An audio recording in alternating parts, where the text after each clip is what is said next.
Welcome to Manipulating String Data in R. This is Martin Berger for Pluralsight. In this intermediate level course, I will show you the common R tools that help you in handling character or string data.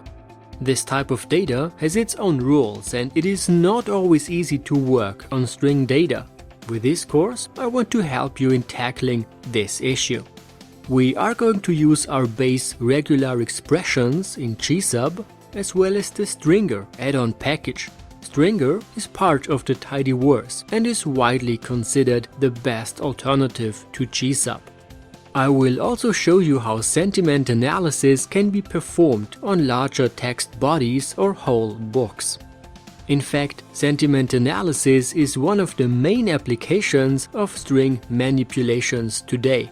Text-based data from the internet and social media is often analyzed with this tool of sentiment analysis. Now, to fully benefit from this course, you should have some familiarity with R Studio and R syntax.